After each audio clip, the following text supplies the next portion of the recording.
Good morning souls. 5 மணிலேருந்து நான் வந்து நிறைய சாங்ஸை செக் பண்ணி ஆம், அதாவது எனக்கு மீனிங் வந்து புரியலைன்னு வேணால் சொல்லலாம். ஏன்னா அவர் ஒரு லெஜெண்ட். ஒரே மீனிங்கை வந்து பல பாட்டில் வந்து சொல்ல மாட்டார்.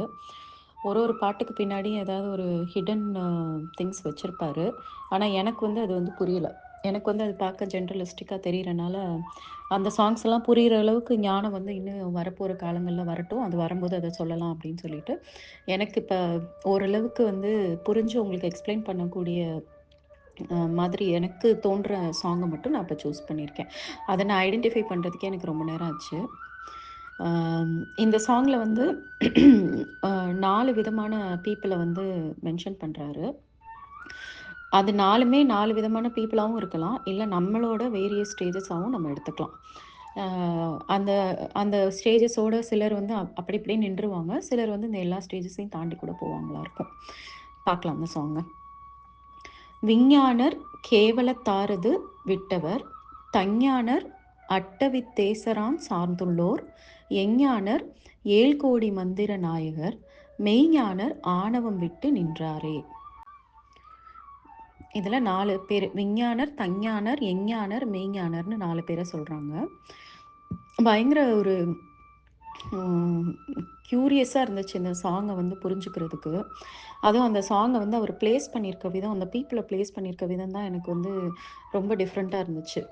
ஒரு லாஜிக்கலாக வந்து அவர் ப்ளேஸ் பண்ணாமல் பண்ணியிருக்காரு. பார்ப்போம். விஞ்ஞானர் கேவலத்தாரது விட்டவர் அப்படின்னா, விஞ்ஞானர்ன்றவங்க யாருன்னா, டோட்டலாக தன்னை வந்து உணர்ந்து தான் வேற கடவுள் வேற இல்லை அப்படின்றத டோட்டலாக அண்டர்ஸ்டாண்ட் பண்ணி இந்த உலகத்தை பற்றின எல்லா உண்மையும் புரிஞ்சு அந்த தான்ற அந்த ஐ அப்படின்ற அந்த விஷயத்தையே வந்து டோட்டலாக மெல்ட் பண்ணி இறைவனோட வந்து கலந்தவங்கள தான் வந்து விஞ்ஞானர்னு சொல்கிறாங்க. அப்போ விஞ்ஞானர் யார் அப்படின்னா, கேவல தாரது விட்டவராம். கேவலம் அப்படின்னா என்னன்னா, இது அந்த சைவ சித்தாந்தம். இவர் திருமூலர் வந்து அந்த சைவர்களை சேர்ந்தவர் தானே. அந்த சித்தாந்தம்ல ஒரு சோல் வந்து 3 ஸ்டேட்ல வந்து ட்ராவல் ஆகுமா நம்மளோட ஆன்மா வந்து. அது என்னென்ன அப்படின்னு பார்த்தீங்கன்னா, ஃபஸ்ட்டு வந்து சக்கலம்னு சொல்கிறாங்க. சக்கலம் அப்படின்னா டோட்டலாக வந்து அந்த பாண்டிங்கில் வந்து இருக்கிறது. இந்த வேர்ல்டில் நடக்கக்கூடிய விஷயங்கள் மட்டும்தான் உண்மைன்னு நினச்சிட்டு அந்த இல்யூஷனில் மாட்டிக்கிட்டு, அப்புறம் நம்ம தான் எல்லாத்தையும் பார்த்துக்குறோம் அப்படின்னு நினைக்கக்கூடிய அந்த ஈகோ, அதுக்கப்புறம் அறியாமை. ஏன் இது நடக்குது? இது நடக்கிறதுக்கு பின்னாடி என்ன வந்து கடவுள் நம்மளுக்கு வச்சிருக்காருன்னு தெரியாமல் ஆஸ் இட் இஸ் நடக்கிறத மட்டும் நம்ம வந்து பார்த்துக்கிட்டு நம்ம வந்து நடந்துக்கிற விஷயங்கள். இதெல்லாம் வந்து வந்து அந்த டோட்டல் பாண்டேஜில் இருக்கிறதா. இவங்க என்ன சொல்கிறாங்க அப்படின்னா, நீ வந்து உன் சோல் ரியலைஸ் ஆகிற வரைக்கும் நீ திரும்பி திரும்பி பிறந்துக்கிட்டே இருப்ப அப்படின்னு சொல்கிறாங்க. அது நம்ம யாரும் வந்து ப்ரூஃபாக நம்மளுக்கு வந்து எவிடன்ஸாக யாராலையும் நம்மளால சொல்ல முடியாது. ஏன்னா இறந்த பிறகு நம்ம எங்கே போகிறோன்றது நம்மளுக்கு தெரியாது. இவங்க எல்லாருமே வந்து இப்போ திருமூலர் வந்து ஒரு கிரேட் அவேக்கன்டு பர்சன். ஸோ அவர் சொல்கிறத வச்சு நம்ம இதை நம்பாமல் இருக்கிறனால நம்மளுக்கு ஒன்றும் நடக்க போகிறது கிடையாது. நம்பினா அட்லீஸ்ட் நம்ம வாழ்க்கையவாவது நம்ம நல்லா சரி பண்ணிக்கலாம். ஆஹா, திரும்பி திரும்பி வந்து நம்ம கஷ்டப்படுற மாதிரி இருக்கும். மேபி இன்னொரு ரீபர்த் இருந்தால் கூட அந்த ரீபர்த் வந்து ரொம்ப சந்தோஷமாக இருக்கணும்னா நம்ம இப்பயே வந்து நம்ம வந்து இறைவனை வந்து ரியலைஸ் பண்ணிப்போம். இறை உண்மை என்ன அப்படின்றத நம்ம தெரிஞ்சுக்கலாம்னு சொல்லி அட்லீஸ்ட் கொஞ்சம் நல்லாவது நம்ம வந்து நடந்துப்போம். இல்லை நான் வந்து ரீபர்த்தெல்லாம் நான் நம்ப மாட்டேன், அப்போல்லாம் அது மேலெல்லாம் எனக்கு நம்பிக்கை இல்லைன்னு சொல்லிட்டு தப்பு பண்ணுறத விட அதை நம்பி நல்லது பண்ணிட்டு தப்பு பண்ணாமல் இருக்கிறது எல்லா விதத்துலையும் நல்லது தானே. அதனால நம்மளுக்கு நல்லது. அதனால இந்த இடத்துல வந்து சக்கலம் அப்படின்றது வந்து அறியாமையில இந்த உலக வாழ்க்கையை மட்டுமே நெஜம்னு நினச்சிக்கிட்டு அதுக்குள்ளே இருக்கக்கூடிய எல்லா தீய விஷயங்களையும் நம்ம பண்ணிக்கிட்டு அதுக்குள்ளேயே மாட்டிக்கிட்டு இருக்கிறது தான் சக்கலம்ன்ற ஸ்டேஜாம். அதுக்கு அடுத்து 2வது ஸ்டேஜ் தான் கேவலம்ன்ற ஸ்டேஜ். கேவலம் அப்படின்னா அது லிட்ரலி பார்த்தீங்கன்னா அது வந்து மோசமான ஸ்டேஜ் அப்படின்ற மாதிரி இருக்கும்ல, அது கிடையாது. இவங்க சொல்லியிருக்க ஸ்டேஜுக்கு பேர் ஐசோலேட்டட் ஸ்டேஜ். ஐசோலேட்டட் ஸ்டேஜ்னால் தனிமையில் இருப்பாங்களாம். இந்த இதில் மோஸ்ட்லி அவங்க என்ன பண்ணுவாங்க அப்படின்னா, அவங்க ஆன்மாவை வந்து புரிஞ்சிருப்பாங்க. நம்ம மைண்டு, நம்ம பாடி இது எல்லாமே வந்து வேற. நம்ம ஆன்மா மட்டும்தான் உண்மை அப்படின்னு சொல்லி அவங்க அண்டர்ஸ்டாண்ட் ஆகி கடவுளோட இணையிறதுக்கு ஃபுல்லா கம்ப்ளீட்டா வந்து இறைவனோட வந்து மனசளவுல, ஆன்மாவோட இணையறதுக்கான ட்ராவல்ல இருக்கிறவங்க. இவங்களுக்கு எப்படி இருக்கும்னா, பெரிசா சஃபரிங்ன்னு ஒண்ணுமே இருக்காது. கர்மா வந்து புதுசா கிரியேட் பண்ணவே மாட்டாங்க. அவங்களோட பழைய கர்மா எல்லாமே கழிஞ்சு போயி, புதுசா எந்த கர்மாவுமே கிரியேட் பண்ணாத ஸ்டேஜுக்கு போயிருவாங்க. அவங்களுக்கு ரீபர்த் இருக்காதாம். அடுத்தடுத்து அவங்க பொறக்க வேண்டிய தேவைகள் இருக்காதாம். அந்த அந்த தேவைகள் எல்லாமே பூர்த்தி ஆயிருக்கும் அப்படின்றாங்க. அவங்களுக்குன்னு ஒரு ஐடென்டிட்டி அவங்க கிரியேட்டே பண்ணியிருக்க மாட்டாங்க. அதே சமயம் இறைவனோட இன்னும் கலக்காம அந்த ஒரு மிட் ஸ்டேஜ்ல இருக்கவங்க தான் கேவலமா. அப்ப அதனால தான் அவர் வந்து அ கேவலத்தாரது விட்டர் அப்படின்னு சொல்றாங்க. அந்த ஸ்டேஜையும் தாண்டினவங்க அப்படின்றாங்க. அப்ப அந்த ஸ்டேஜையும் தாண்டின 3வது ஸ்டேஜ் என்ன அப்படின்னு பார்த்தீங்கன்னா, சுத்தம் அப்படின்ற ஸ்டேஜ். எப்படி பேர் வச்சிருக்காங்க பாருங்க. சுத்தம் அப்படின்னா அப்சல்யூட் பியூரிட்டியாம். அதாவது சோல் வந்து ஆன்மா வந்து இறைவனோட பயங்கரமா கம்ப்ளீட்டா கலந்துருமாம். அப்ப நம்ம வேற, இறைவன் வேற இல்ல அப்படின்ற எண்ணத்தோட அவங்க இருப்பாங்க. அவங்க அவங்களுக்கு வந்து எப்பவுமே அந்த கடவுள் சிந்தனையோடயே தான் இருப்பாங்க. நான் அப்படின்ற அந்த ஐடென்டிட்டியே வந்து லூஸ் பண்ணியிருப்பாங்க. டோட்டலா அமைதியா இருப்பாங்க. எப்பவுமே வந்து அவங்க மனசுல வந்து ஒரு அமைதியும், ஒரு விதமான ஒரு சந்தோஷமும் மட்டுமே இருந்துகிட்டே இருக்குமாம். அது வந்து ஆப்சல்யூட் சைலன்ஸ், சுப்ரீம் சைலன்ஸ் அப்படின்னு சொல்றாங்க. இப்ப பிராக்டிகலா இவங்கலாம் யாராவது எக்ஸாம்பிள்ஸ் குடு அப்படின்னு கேட்டேன். அப்ப வந்து திருமூலர், ரமண மகரிஷி, பதஞ்சலி இவங்க 3 பேரையும் தான் வந்து அந்த ஏஐ டூல் வந்து நம்மளுக்கு வந்து குடுக்குது. இவங்க 3 பேரும் வந்து இந்த மாதிரி தான் இருந்திருக்காங்க. இவங்கள பத்தின சில கேரக்டர்ஸ்லாம் நான் சொல்றேன். ஏன்னா, ஜஸ்ட் இப்படி மட்டும் சொல்லிட்டு போறது ஈஸி. நம்ம வந்து தெரிஞ்சு வச்சுக்கலாம்ல. இந்த மாதிரியான பீப்பிள் ஓட மைண்ட் செட் எப்படி இருக்கும். ஆம், அ பீப்பிள் வந்து 4 டிஃபரண்ட் வேஸ்ல வந்து இந்த உலகத்துல இருக்காங்க அப்படின்ற போது, நாலேட்ஜ் வந்து எப்பவுமே உங்களுக்கு வந்து யூஸ்ஃபுல்லா இருக்கும். ஆ அண்டர்ஸ்டாண்ட் பண்ணி வச்சுக்கோங்க. எப்படிலாம் அந்த உலகத்துல வந்து இறைவன் வந்து ஒவ்வொருத்தரையும் மாத்துறாரு அப்படின்னு சொல்லிட்டு.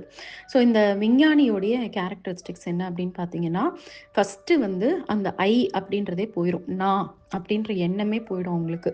சுத்தமா அந்த நான் அவங்க உருவம் மட்டும் தான் இருக்குமே தவிர, அவங்க மனசளவுல அவங்களுக்குள்ள ஒரு ஐடென்டிட்டியே இல்லாமலே தான் இருப்பாங்களாம். அதே மாரி 2வது பயங்கரமான அமைதியில இருப்பாங்களாம். ரொம்ப மினிமலா தான் பேசுவாங்களாம். அவங்க பேசவே மாட்டாங்க. ஆனா, அவங்க பிரசன்ஸ் அவங்க இருக்கிற இடத்துல ஒரு பயங்கரமான வைப்ரேஷன் இருக்கும். அவங்க இருக்கிற இடத்துக்கு பக்கத்துல நம்ம இருந்தாலே நம்ம புண்ணியம் பண்ணியிருக்கணுன்ற மாதிரி அவங்க வந்து தே வில் அட்ராக்ட் பீப்பிள். அப்படியே டிவோட்டீஸு, பியூர் சோல்ஸ வந்து அட்ராக்ட் பண்ண ஆரம்பிப்பாங்க. சஃபரிங் சோல்ஸ வந்து அட்ராக்ட் பண்ணுவாங்களாம். அதுக்கப்புறம் எமோஷனலா டிஸ்டர்பே ஆகாம ஒரே மாதிரி இருப்பாங்க. ஒரு ஆப்சல்யூட்டான ஒரு காம் வந்து இருக்கும். அவங்களுக்கு வந்து ஒரு பெரிய சக்ஸஸ்னாலும் சந்தோஷம் இருக்காது. ஒரு பெரிய லாஸ்னாலும் கவலை இருக்காது. ரொம்ப டோட்டலா எமோஷனலா வந்து நியூட்ரலா இருப்பாங்களாம். ஆனா மனசுக்குள்ள வந்து அந்த அதே மாரி அவங்க வந்து எல்லா விதமான ரிலிஜியன் ரிச்சுவல்ஸு தன்னை ஐடென்டிஃபை பண்றது எல்லாத்துல இருந்தும் போயிருவாங்க. ஹிந்து, கிறிஸ்டின், முஸ்லீமு, நான் வந்து வைணவன், நான் சைவர் அப்படின்னு சொல்லிலாம் எதுவுமே வந்து தன்னை வந்து ஐடென்டிஃபை பண்ணிக்க மாட்டாங்களாம். இறைவன் ஒருத்தன் தான். அந்த இறைவனோட வந்து அவங்க வந்து அத ஐடென்டிஃபை பண்ணி அதோட கலந்திருப்பாங்க. ஸோ அத லேபிள் பண்ற பெர்சனா இருக்க மாட்டாங்க.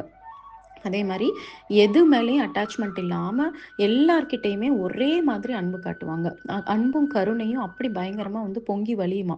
இவங்களுக்கு இவ்ளோ காட்டணும், இவங்களுக்கு இவ்ளோ காட்டணும்லாம் இல்லாம, யார பார்த்தாலும் அவங்க ஒரே மாதிரி தான் நெனப்பாங்களாம். ஒரு சென்டிமெண்ட்ஸு, ஃபேமிலி பாண்டு, இல்ல என்னோட ஃப்ரெண்டு, என்னோட ரிலேட்டிவ்ஸ்ன்னு சொல்லிட்டு அந்த ஒரு எக்ஸ்ட்ரா பாண்டெல்லாம் அவங்க வந்து காட்ட மாட்டாங்க. சொல்லப்போனா எல்லார்கிட்டயும் ஒரே மாதிரி இருப்பாங்க. அவங்க அவங்க அளவுக்கு வந்து அவங்க பார்வையிலே அந்த கருணை வந்து பயங்கரமா தெரியுமாம். அதே மாரி அவங்க வந்து தனக்குன்னு வந்து ஃபாலோயர்ஸ்லாம் இது பண்ணிக்க மாட்டாங்க. ஒரு ஆர்கனைசேஷன் வச்சுக்க மாட்டாங்க. ஒரு மிஷன் எதையுமே வச்சிருக்க மாட்டாங்க. அவங்க பாட்டுக்கு இருப்பாங்க. அவங்க இருக்கிற இடத்த சுத்தி எல்லாரும் வருவாங்க. அவங்கவங்களா வந்து ஜென்யூனா வந்து லைஃப்னா என்னன்னு தெரிஞ்சுக்கிறவங்க, அவங்களா ஆட்டோமேட்டிக்கா வருவாங்களே தவிர, இவங்க வந்து தான் இருக்கேன் அப்படின்னு சொல்லிட்டு வெளியில சொல்லக்கூட மாட்டாங்க. அந்த மாதிரியான பீப்பிளா இருப்பாங்க. அதே மாரி டோட்டலா வந்து ஒரு மாரி ஆப்சல்யூட் ஃப்ரீடம். எந்த விதமான ரூல்ஸுக்கும் அவங்க இருக்க மாட்டாங்க. எந்த விதமான பர்ட்டிகுலர் ஸ்பிரிச்சுவல் பிராக்டிஸஸும் அவங்க பண்ண மாட்டாங்க. அப்படியே அந்த இறைவன் இறைவன் அப்படின்ற அந்த ஒரே சிந்தனையில மட்டும் தான் எப்பவுமே இருப்பாங்களாம். அதே மாரி டோட்டலா வந்து கன்டென்டடா இருப்பாங்க. எப்பவுமே அந்த ஹாப்பினஸ் வந்து அவங்கள வந்து பார்த்தாலே தெரியும். தனக்குன்னு ஒரு சாப்பாடு வேணும், வீடு வேணும், இல்ல பேரு வேணும்னு எதையுமே தேட மாட்டாங்க. அதுவா வரும்போது அத அனுபவிச்சுட்டு மித்தபடி எப்பவுமே வந்து அந்த மௌன நிலையிலேயே இருப்பாங்களாம். அப்புறம் என்டையர் வேர்ல்டையுமே அவங்களுக்கு வந்து பார்க்குறதுக்கு ஒரு மாயமா தான் இருக்குமா, ஒரு ட்ராமா மாதிரி தான் இருக்குமா. மத்தபடி எதையுமே வந்து அவங்க சீரியஸா வந்து வியூ பண்ணவே மாட்டாங்க. தென் வந்து அவங்க இருக்கிற இடத்துல பயங்கரமான ஒரு அமைதியும், நிம்மதியும், ஒரு சந்தோஷமும் இருக்கும். ஸோ பீப்பிள் வந்து அவங்க பக்கத்துல வந்து நின்டாலே ரொம்ப காமாவும், ரொம்ப சேஃபாவும் ஹீல் ஆயிருவாங்க. ஏதாவது ஒரு பிரச்சனையோட வந்தாங்கன்னா, மனதளவுல ஹீல் ஆயிருவாங்க. இல்ல ஒரு நோயோட வந்தாங்கன்னா, அந்த நோயுமே வந்து ஹீல் ஆயிருமாம். அதேமாரி அங்க எங்கேயுமே வந்து ஆன்மீக ரீதியான ஒரு ஆர்கியுமென்ட் இருக்காது. அந்த மாதிரியான ஒரு பேச்சுவார்த்தைகள் இருக்காது. எல்லாமே இல்லாம, அப்படி ஒரு டீப் சைலன்ஸும், டீப் பிளிஸ்ஸும் இறை இறைவனே வந்து நம்ம கூட வந்து உட்கார்ந்திருந்தா எப்படி ஒரு ஃபீல் இருக்கும், அந்த மாதிரி இருக்குமாம். இவங்க தான் விஞ்ஞானிகள். தென் வந்து 2வது ஸ்டேஜ் 2வது யார சொல்றாரு அப்படின்னா, தஞ்ஞானர்ன்னு சொல்றாரு. அந்த லைன வாசிக்கிறேன் நானு. "தஞ்ஞானர் அட்டவித் தேசராஞ் சார்ந்துள்ளோர்." தஞ்ஞானர்னா ஸ்பிரிச்சுவலா வந்து அவங்களுக்கு வந்து எல்லா நாலேட்ஜுமே இருக்கும். எத பத்தி கேட்டாலும் எல்லாமே அவங்களுக்கு தெரிஞ்சிருக்கும். எஸ், இதுதான் மாயா, இதுதான் இல்யூஷனு, இதுதான் வந்து ஈகோ. இதில தான் நம்ம வந்து இப்படி இருக்கோம். இந்த பிரச்சனை தான் நம்மளுக்குள்ள ஓடிட்டுருக்குன்னு எல்லாமே அவங்களுக்கு தெரியும். அவங்களுக்கு தெரியாதது எதுவுமே இருக்காது. ஆனா, அந்த 8 பாண்டேஜஸ் இருக்குது இல்லையா? பாண்டேஜஸ்னா நம்மள வந்து வீக்கன் பண்ணக்கூடிய, நம்மள இந்த மெட்டீரியல் வேர்ல்டுலயே வந்து ட்ராப் பண்ணி வச்சிருக்கக்கூடிய, இந்த இந்த உலகத்திலேயே வந்து நம்மள மாட்ட வச்சுட்டு நம்மள கஷ்டப்படுத்தக்கூடிய, நம்ம ஆன்மாவ கஷ்டப்படுத்தக்கூடிய 8 விஷயங்கள். அந்த 8 விஷயங்கள்ல இன்னும் வந்து அவங்க முழுமையா வந்து வின் பண்ணாம இருப்பாங்க. அவங்க வெற்றி அடையாம இருப்பாங்க. அவங்களுக்கும் இந்த 8 பாண்டுமே வந்து அடிக்கடி வந்து வந்து அத உட்காந்து ஹேண்டில் பண்ணிட்டு இருப்பாங்க. அவங்கள மீறி அவங்களுக்குள்ள வந்துரும். ஓகே வந்துருச்சு. இத வந்து நம்ம வந்து ப்ராப்பரா நம்மளோட ஆன்மீக அறிவ யூஸ் பண்ணி நம்ம வந்து ஹேண்டில் பண்ணணும் அப்படின்ற அந்த முயற்சியில இருப்பாங்களாம். இவங்க வந்து அந்த 8 பாண்ட வந்து நான் இந்த சாங்ல வந்து நான் சொல்லிர்றேன். ஏன்னா, அத மென்ஷன் பண்ணியிருக்காங்க அப்படின்றனால, இந்த சாங் மூலமா நான் அத வந்து சொல்லிர்றேன். என்ன அப்படின்றா, நம்மளுக்குள்ள இருக்கக்கூடிய கெட்ட எண்ணங்கள், கெட்ட விஷயங்கள், அதுதான் நம்மள வந்து பயங்கரமா கடவுளுக்கும் நம்மளுக்கும் இடையில பெரிய பிரிவினைய கொண்டு வந்து, கடவுள நம்ம சீக்கிரமா ரீச் பண்ணி நம்ம வாழ்க்கைய சந்தோஷமா மாத்த முடியாம வச்சுட்டுருக்க, அந்த ஒரு 8 எனிமீஸ்ன்னு நம்ம சொல்லலாம். அது என்னென்னன்னு சொல்றேன் பாருங்க. ஃபர்ஸ்ட்டு காமம். காமம் அப்படின்றது டூ மச் ஆஃப் லஸ்ட்டு. ஒரு டிசிப்ளினே இல்லாத காம உணர்வு. எல்லாத்துக்குமே ஒரு லிமிட் இருக்கு. அந்த லிமிட்ட தாண்டி வந்து எதையாவது அடையணும் அப்படின்னு நினைக்கக்கூடிய எல்லாமே தான் காமம். Not just sexual pleasures. எது மேலயுமே வந்து ஓவர் அட்டாச்மெண்ட்டு, ஓவர் டீப்பா வந்து எனக்கு இது அடைஞ்சே தீரணும் அட் எனி காஸ்ட். இது இல்லன்னா நான் சந்தோஷமாவே இருக்க மாட்டேன் அப்படின்னு சொல்றது தான் காமம்னு இங்க சொல்றாங்க. 2வது குரோதம். கோவம். அந்த கோவம் வந்து அடுத்தவங்கள அழிக்கிற மாதிரியான கோவம். அத வந்து ரொம்ப டிஸ்ட்ராயிங் மேனர்ல மத்தவங்க லைஃப்பையும் டிஸ்ட்ராய் பண்ணி, நம்மளோட லைஃப்பையும் டிஸ்ட்ராய் பண்ற மாதிரியான அந்த கோவம் வந்து நம்மளுக்கு இருக்கக்கூடிய 2வது வீக்னஸாம். எனிமி. நம்மள ரொம்ப எப்பவுமே வந்து ஒரு வீக்காவே வச்சிருக்க, நம்மளோட ஆன்மாவ வந்து ரொம்ப இறைவன் கூட வந்து கனெக்ட் பண்ண விடாத விஷயம் அப்படின்னு பார்த்தீங்கன்னா, ஆங்கர் 2வது. 3வது லோபம். லோபம் அப்படின்றது ரொம்ப கிரீடு. எவ்வளோ கிடைச்சாலும் நம்மளுக்கு பத்தல, பத்தலன்னு அடுத்துன்னு அந்த நிறைவே இல்லாம தேடிக்கிட்டே இருக்கிறது. ஒண்ணு கிடைச்சா இன்னொன்னு, ஒண்ணு கிடைச்சா இன்னொன்னுன்னு சொல்லிட்டு நிம்மதி இல்லாம தேடிக்கிட்டே இருக்கிறது லோபம்னு சொல்றாங்க. தென் 4வது மோகம். மோகம் அப்படின்னா ஓவர் அட்டாச்மென்ட். ஒரு லிமிட்டா இல்லாம, அது யார் மேல வேணாலும் இருக்கலாம். மனிதர்கள் மேல இருக்கலாம், இல்ல ஏதாவது ஒரு திங்ஸ் மேல இருக்கலாம், இல்ல ஏதாவது ஒரு சிச்சுவேஷன் மேல இருக்கலாம். சிச்சுவேஷன்னா எனக்கு இந்த கல்யாணம் நடந்தா தான் நான் நிம்மதியா இருப்பேன். இந்த கல்யாணம் நடக்கலன்னா நான் வாழ்றதே வேஸ்ட்டு அப்படின்ற மாதிரி அந்த ஈவென்ட்ட வந்து எதிர்பார்க்கிறது. இல்ல ஏதாவது ஒரு ஒரு பர்ட்டிகுலர் ஒரு ஒரு தனக்கு வந்து ஒரு பாராட்டு விழா நடந்தா தான் நான் நல்லாருப்பேன். தனக்கு 60ஆம் கல்யாணம் நடந்தா தான் நான் நல்லாருப்பேன். இந்த மாதிரிலாம் ஏதாவது சொல்லுவாங்கல்ல, அதான் சிச்சுவேஷன்னு சொல்லியிருக்காரு. Over attachment. அந்த ஒண்ணு ஃபியூச்சர்ல ஒண்ணு நடக்கணும். அது நடக்கவே இல்ல. அப்படின்றதுக்காக இப்ப இருக்கக்கூடிய நெஜத்த வந்து தொலைக்கிறது. இப்போ உள்ள பிரசன்ட் தான் நெஜம். அத தொலைக்கிற மாதிரி இருக்கிறது தான் மோகம்னு சொல்றாங்க. தென் மோதம். மோதம் அப்படின்னா பிரைடு. நம்மள சுப்பீரியரா நினைக்கிறது. இப்ப நம்ம பேசும்போதே பார்த்தீங்கன்னா, யாரையாவது பேசும்போது, அவங்க என்ன வேலை பார்க்குறாங்க அப்படின்னு மென்ஷன் பண்ணுவோம். இல்ல அவங்க என்ன ரிலிஜியன்னு மென்ஷன் பண்ணுவோம். இல்ல அவங்க என்ன கேஸ்ட்டுன்னு மென்ஷன் பண்ணுவோம். எதையாவது ஒண்ண வந்து அவங்கள அவங்கள மென்ஷன் பண்ணும்போது, இல்ல அவங்கள பாடி ஷேம் பண்றது. அவங்க இந்த இந்த மாரி இருப்பாங்க, குண்டா இருப்பாங்க, அம் அ கருப்பா இருப்பாங்க, குள்ளமா இருப்பாங்க, அப்படி இருப்பாங்க, உன் கண்ணு இப்படி இருக்கும், அப்படிலாம் மென்ஷன் பண்றீங்க அப்படின்னா, நிஜமா நீங்க வந்து ஒரு சுப்பீரியாரிட்டி காம்ப்ளெக்ஸ்ல இருக்கக்கூடிய ஒரு பெர்சன்னு அர்த்தம். தன்ன வந்து பெருசா நினைக்கிறவங்க தான் மத்தவங்கள வந்து இந்த மாதிரி வந்து அடையாளப்படுத்துவாங்க. அவங்கள வந்து மனுஷங்களா பார்க்காம, ஒரு சோலா பார்க்காம, ஒரு ஆன்மாவா பார்க்காம, ஏதாவது ஒரு அடையாளம் படுத்தி பண்றாங்க அப்படின்னா, ஒண்ணு அவங்களுக்கு இந்த மாதிரியான ஒரு காம்ப்ளெக்ஸ் வந்து அவங்களுக்கு இருக்கும். ஸோ இது வந்து மோதம். தென் 6வது வந்து மாச்சரியம்னு சொல்றாங்க. தமிழ்ல ராக்கியம்னு சொல்றாங்க. அப்படின்னா பொறாம குணம். அடுத்தவங்க கொஞ்சம் நல்லா இருந்தாலே ஏன்னே தெரியாது, பிடிக்காது. அவ்வளோதான். அவங்க வந்து நம்மளோட ஈக்குவலா இப்ப ஒரு ஃபேமிலில அண்ணன், தம்பி, அக்கா, தங்கச்சி வந்து அக்கா வந்து முன்னேறிட்டாங்க, தங்கச்சி முன்னேறலன்னு ஜெலஸ் ஆகுறதுன்றது ஒரு வகைனா, சம்மந்தமே இல்லாம நம்மளுக்கு எந்த விதத்திலயும் சம்மந்தமே இல்லாதவங்க உயர்றத பார்த்தா கூட நம்மளால பொறுத்துக்க முடியாது. அந்த அளவுக்கு வந்து அந்த ஜெலஸ் வந்து நம்மளோட ஊறி போய் இருக்கும். அது வந்து நம்மள வந்து நம்ம ஆன்மாவ வந்து இம்ப்யூர் ஆக்கக்கூடிய ஒரு விஷயங்கள்ல ஒண்ணு. அடுத்து வந்து மலம். மலம்னா இம்ப்யூரிட்டீஸ் அப்படின்னு சொல்லியிருக்காரு. இக்னரன்ஸ்னால வரக்கூடிய இம்ப்யூரிட்டீஸ். எதையாவது நம்மளாவே தப்பா புரிஞ்சு வச்சுக்கிறது. இல்லன்னா ரொம்ப நாளைக்கு வந்து கெட்ட எண்ணங்கள வந்து மனசுக்குள்ளேயே ஸ்டோர் பண்ணி வச்சிருக்கிறது. அதாவது ஒருத்தர் மேல ஒரு கோவம் இருக்குன்னா, 20 வருஷம் ஆனாலும் அந்த கோவத்த அப்படியே மெயின்டெயின் பண்ணிட்டு இருக்கிறது. அவங்கள மன்னிக்காம, அவங்கள அத மைண்ட்லேருந்து எடுக்காம, அன்னைக்கு நீ இத பண்ணீல அப்படின்னு நினைக்கிறது. அப்புறம் ஒரு வெறுப்ப வந்து உள்ளுக்குள்ளேயே எப்பவுமே ஹோல்ட் பண்ணிக்கிட்டே இருக்கிறது. இதெல்லாம் என்ன ஆகுதுன்னா, அந்த நம்ம மைண்ட வந்து இம்ப்யூர் ஆக்குது. நம்மளோட ஆன்மாவ இம்ப்யூர் ஆக்குது. அதத்தான் மலம்னு சொல்லியிருக்காங்க. தென் 8த் வந்து அசூயை. கம்பேர் பண்றது, பிளேம் பண்றது. எப்பவுமே யாரோடையாவது நம்மள வந்து இணைச்சு, இவங்க மாதிரி நம்ம இல்ல, அவங்க மாதிரி நம்ம கிடையாதுன்னு நம்மள சொல்றது, இல்ல நம்ம ஸ்பௌஸ சொல்றது, இல்ல நம்ம பிள்ளைங்கள சொல்றது, நம்ம அப்பா, அம்மாவ சொல்றது. யார வேணாலும், "நீ என்ன அவங்கள மாரியா இருக்க? அவங்க பாரு எப்படி இருக்காங்க?" அப்படின்னு சொல்லி கம்பேர் பண்றது. எல்லா விதத்திலயும். எந்த விதத்திலயாவது கம்பேர் பண்ணோம்னா, அது அசூயை கீழ தான் வரும்.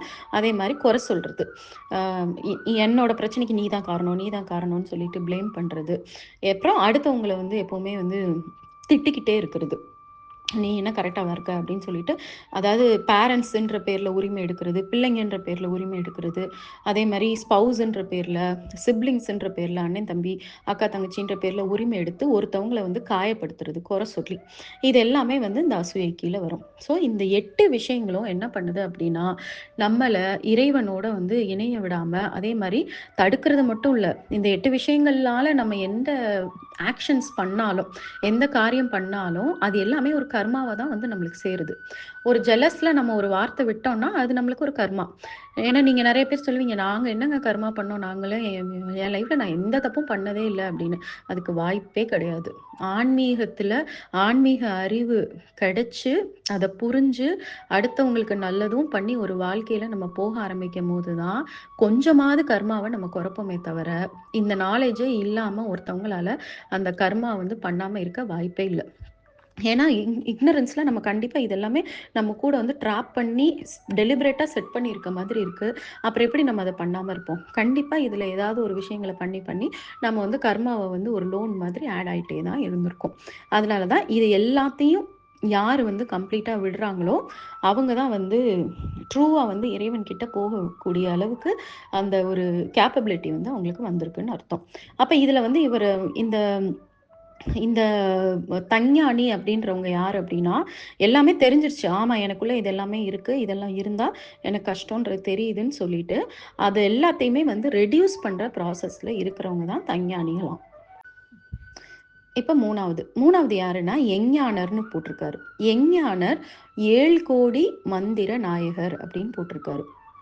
எனக்கு இதுதான் வந்து ரொம்ப நேரம் நான் வந்து யோசிச்சுட்டே இருந்தேன். ஏன் இத போட்டிருக்காரு அப்படின்னு சொல்லிட்டு. இங்க வந்து என்ன மீனிங் வந்திருக்கு அப்படின்னா, இவங்கலாம் வந்து இப்ப தான் ஸ்டார்ட்டிங் ஸ்டேஜ்ல இருக்காங்க. யாருமே இன்னும் வந்து இறைவன்னா என்னன்றது தெரியல. அந்த ஸ்பிரிச்சுவலா வந்து இன்னும் நெறைய விஷயங்கள் தெரியாம, அவங்க எப்படி இருப்பாங்க அப்படின்னா, ஜஸ்ட் வெளிப்படையா அதாவது கடவுள் இருக்காங்கன்னு நெனப்பாங்க. ஆனா, வெளிப்படையா மந்திரம், பூஜை, அப்புறம் அந்த ரிச்சுவல்ஸு இதெல்லாம் பண்ணிட்டு இருந்தாலே போதும் அப்படின்னு நெனச்சிட்டு இருக்கிறவங்க தானாம். இவங்க வந்து அந்த இவங்க தான் நெறைய பேர் இருக்காங்கன்றது தான் அவர் 7 கோடி அப்படின்னு சொல்லிட்டு ஒரு ரைமிங்கா வந்து அவர் சொல்லியிருக்காரு. இந்த பீப்பிள் தான் வந்து ரொம்ப ஜாஸ்தி இருப்பாங்க. எந்த விதமான ஆன்மீக அறிவையும் தேடாம, அவங்களாவே முடிவு பண்ணிப்பாங்க. மந்திரம், பூஜை, விரதம், சடங்கு இதெல்லாம் பண்ணா போதும். நம்மளுக்கு வந்து வாழ்க்கையில எல்லாமே நல்லது நடக்கும் அப்படின்னு நினைக்கக்கூடியவங்க தான் எஞ்ஞானர் அப்படின்னு போட்டிருக்காங்க. இந்த ஸ்டேஜ்ல இருந்து நம்ம அடுத்த லெவலுக்கு போணும். எஞ்ஞானர்லேருந்து தஞ்ஞானி அப்படின்ற லெவலுக்கு போக போக தான் இறைவனோட நம்ம கனெக்ட் ஆக முடியும். நம்ம வாழ்க்கை வந்து ரொம்ப சந்தோஷமா, பயங்கர மிராக்குலஸா, பயங்கர மேஜிக்கலா நெறைய விஷயங்கள் நடக்க ஆரம்பிக்கும். இப்ப இந்த எஞ்ஞானரோட கேரக்டரிஸ்டிக்ஸ் நான் சொல்றேன். ஏன்னா நெறைய பேர் நம்ம வந்து இந்த ஸ்டேஜ்ல தான் இருப்போம். அதனால அத தெரிஞ்சுக்கிறதுக்காக நான் வந்து கொஞ்சம் டீட்டெயில்டா சொல்றேன். அதாவது பயங்கரமா பூஜை பண்ணுவாங்க. பயங்கரமா ஃபாஸ்டிங் பண்ணுவாங்க. மந்திரங்கள வந்து திரும்பி திரும்பி சொல்லுவாங்க. டெய்லி கூட கோயிலுக்கு போவாங்க. இருக்கிற எல்லா பூஜையும் பண்ணுவாங்க. எந்த பூஜையும் மிஸ் பண்ண மாட்டாங்க. ஆனா, உள்ள வந்து அவங்களுக்குள்ள மன அமைதி இருக்காது. மனசுக்குள்ள தான் யாரு? இறைவன் உண்மையிலே யாருன்ற எண்ணத்துக்கு போகவே மாட்டாங்க. அடுத்து அவங்களுக்கு இருக்கக்கூடிய அந்த ரிலிஜியஸ் நாலேட்ஜ் மேல அவங்களுக்கு பயங்கரமான பெருமை இருக்கும். அ எனக்கு தெரியாத மந்திரம் கிடையாது. எனக்கு தெரியாத பூஜை கிடையாது. எனக்கு தெரியாத ரூல்ஸ் கிடையாது அப்படின்னு சொல்லிட்டு பேசுவாங்க. அதேமாரி 3வது வந்து கடவுள் வந்து தன்னோட தேவை எல்லாத்தையும் பூர்த்தி பண்ணணும்னு எதிர்பார்ப்பாங்க. டிமாண்ட் பண்ணுவாங்க கடவுள்கிட்ட. எனக்கு பணம் வேணும், எனக்கு கல்யாணம் ஆகணும், எனக்கு குழந்தை இருக்கணும், என்னோட ஹெல்த் எல்லாமே சரியாகணும் அப்படின்னு சொல்லிட்டு எல்லாத்தையுமே டிமாண்டிங்கா தான் இருக்குமே தவிர, அங்க வந்து ஒரு சரணாகதியும் இருக்காது. இறைவன் மேல ஒரு பாசமும் இருக்காது. அந்த ஒரு ஒரு பிலவ்டு டிவோட்டியா இருக்க மாட்டாங்க. தென் 4த் வந்து ஏதாவது ஒரு ஃபார்மு, ஏதாவது ஒரு சிம்பலோட தான் அட்டாச் ஆயிப்பாங்க. அதாவது நான் வந்து இந்த ரிலிஜியன சேர்ந்தவன், நான் இந்த கடவுள கும்பிடுறவங்க அப்படின்னு சொல்லிட்டு, அது மேல வந்து பயங்கரமான ஒரு பெருமை இருக்கும். அப்புறம் அந்த டெம்பிளோட கஸ்டம்ஸ் இப்ப ஏதாவது ஒரு டெம்பிளோட அவங்க அட்டாச் ஆயிருக்காங்கன்னா, அந்த கோவில் திருவிழா, அந்த கோவில்ல அந்த விழா, இந்த விழான்னு சொல்லிட்டு அதோட தான் தன்னை அட்டாச் பண்ணிப்பாங்க. மத்த எதையுமே அக்செப்ட் பண்ண மாட்டாங்க. இல்லன்னா மத்த எல்லாத்தையுமே வந்து கிரிட்டிசைஸ் பண்ற பெர்சனா இருப்பாங்க. இந்த மாதிரிலாம் பண்ணுவாங்க. அப்புறம் லைஃப்ல ஒரு சேலஞ்சஸ் வரும்போது டக்குன்னு டிஸ்டர்ப் ஆயிருவாங்க. அவங்களால வந்து ஸ்டேபிளா அத ஹேண்டில் பண்ணவே முடியாது. அப்ப ஆட்டோமேட்டிக்கா வந்து அவங்களுக்கு வந்து கோவம், ஆத்திரம், அப்புறம் பயம் இந்த மாரிலாம் வந்து நெறைய தவறுகள் வந்து அதுலருந்து பண்ண ஆரம்பிச்சுருவாங்க. அதுக்கு அது நியாயம்னு நெனைப்பாங்க அவங்க. அவங்களுக்கு வந்து அந்த கடவுள் பத்தின புரிதல் இல்லாதனால, இந்த மாரி வந்து எந்த மாதிரி லைஃப் சேலஞ்சஸ் வந்தாலும், அத ஹேண்டில் பண்ண தெரியாம ஏனோ தானோன்னு ஹேண்டில் பண்ணுவாங்க. அதே மாரி மத்தவங்களோட ஸ்பிரிச்சுவல் லெவல வந்து ரொம்ப ஜட்ஜ் பண்ணுவாங்க. அவங்கள வந்து தேவையில்லாம கிரிட்டிசைஸ் பண்ணிக்கிட்டே இருப்பாங்க. தென் வந்து ரியல் பர்ப்பஸ் என்ன? இப்போ ஒரு ரிச்சுவல் பண்றோம், ஒரு பூஜை பண்றோம் அப்டின்னா, அந்த பூஜைக்கு பின்னாடி இருக்கக்கூடிய உண்மையான காரணம் என்னன்றது தெரிஞ்சுக்க ட்ரையே பண்ண மாட்டாங்க. மெக்கானிக்கலா எப்பவுமே பண்ணுவாங்க. ஸோ இவங்க எல்லாரும் தான் எஞ்ஞானர் அப்டின்றாங்க. எஞ்ஞானர்னா, எஸ் அவங்க எல்லாத்தையும் தெரிஞ்சு வச்சிருக்காங்க. என்ன தெரிஞ்சு வச்சிருக்காங்கன்னா, இறைவன்னு ஒருத்தர் இருக்காரு. இறைவன நம்ம வந்து ரீச் பண்ணணும். டே டு டேல இறைவன வந்து நினைக்கணுன்றது வரைக்கும் தெரிஞ்சிருக்கும். ஆனா, அதுக்கு மேல வந்து டீப்பா போகாம, அந்த இடத்திலேயே நின்னுக்குவாங்க. அவங்க தான் எஞ்ஞானரா. இவங்க தான் 7,00,00,000 பேர் இருக்கிறாங்க அப்படின்ற மாதிரி சொல்லியிருக்காங்க. ஸோ இவங்க தான் மேக்ஸிமம் நம்பர் ஆஃப் பீப்பிள் இருக்காங்க. இவங்க எல்லாருமே வந்து மாறணும் அப்படின்றது தான் இறைவனோட விருப்பமா இருக்கு. இப்ப நான் வந்து ஃபைனல் இதுக்கு வரேன். லாஸ்ட் லைன் வந்து "மெய்ஞானர் ஆணவம் விட்டு நின்றாரே" அப்படின்னு போட்டிருக்காங்க. எனக்கு இப்ப என்னன்னா, இந்த மெய்ஞானர் அப்படின்னா டிவைன் ட்ரூத்த தெரிஞ்சவங்களாம். டிவைன் ட்ரூத்த தெரிஞ்சவங்களுக்கு என்ன ஆகும் அப்படின்னா, இறைவன் தான் உண்மை. வேற எல்லாமே வந்து எப்ப வேணா மாறக்கூடிய தன்மை. இம்பெர்மனன்ஸ். எதுவுமே நிரந்தரம் கிடையாது அப்படின்ற உண்மை. இப்ப நான் என்ன வேணா சொல்லலாம். ஆமாங்க இறைவன் தான் உண்மை. தெரியுங்க அப்படின்னு நீங்க சொல்லிட்டு போவீங்க. ஆனா, இந்த வார்த்தைக்கு பின்னாடி ரொம்ப டீப் மீனிங் இருக்கு. அத பிராக்டிகலா தன்னோட லைஃப்ல ஒவ்வொரு இடத்துலயும் அப்ளை பண்ணி பார்த்த பிறகு தான் உங்களால வந்து அத புரிஞ்சுக்க முடியும். ஓ! இதத்தான் சொல்றாங்களா? இறைவன் தான் நிரந்தரம். வேற இறைவன் தான் உண்மை. வேற எதுவுமே வந்து உண்மை இல்ல அப்படின்னு இதத்தான் சொல்றாங்களான்றது எப்ப தெரியும்னா, ஒரு ஒரு இடத்துலயும் நீங்க அடிபடுவீங்க. அடிபட்டு, உதைப்பட்டு, துன்பப்பட்டு, துயரப்பட்டு பீப்பிள் கிட்டயும் சரி, இல்ல ஒரு சிச்சுவேஷன்லயும் சரி, ம் நீங்க எதெல்லாம் ரொம்ப வந்து நிரந்தரம்னு உங்க மனசுல நினைச்சீங்களோ, அது எல்லாத்தையும் கடவுள் சுக்கு நூறா உடைப்பாரு ஒவ்வொரு சந்தர்ப்பத்துல. அது எப்ப நடக்கும்னா, ஸ்பிரிச்சுவல் பாத்ல இறைவன தேடி போம்போது உங்களுக்கு அந்த ஞானத்த வந்து பிராக்டிகல் லைஃப் லெசன்ஸ் மூலமா உங்களுக்கு சொல்லி தருவாரு. அது சொல்லி தரும்போது ஆக்சுவலா கொஞ்சம் பெயினா தான் இருக்கும். ஆனா, அந்த பெயின் முடியும்போது பயங்கரமான ஒரு ஹாப்பினஸ் கிடைக்கும். எப்படின்னா, லிபரேட்டட் ஃபீல் இருக்கும். ஓ! அப்ப நான் எதுக்குமே வந்து பவுண்ட் கிடையாதா? இந்த மனுஷங்களுக்கு இல்ல இந்த விஷயங்களுக்கு, இந்த இந்த மாதிரியான கோலுக்கெல்லாம் நான் வந்து அடிமையே கிடையாதா? நானா தான் அப்படி நினைச்சுட்டு இருந்தேனா? அப்படின்னு சொல்லிட்டு நம்மளாவே வந்து நம்ம வந்து இப்ப எப்படின்னா, கீழ அந்த கதையில வந்து ஒரு மரத்த புடிச்சுட்டு இருப்பான் இருட்டுல.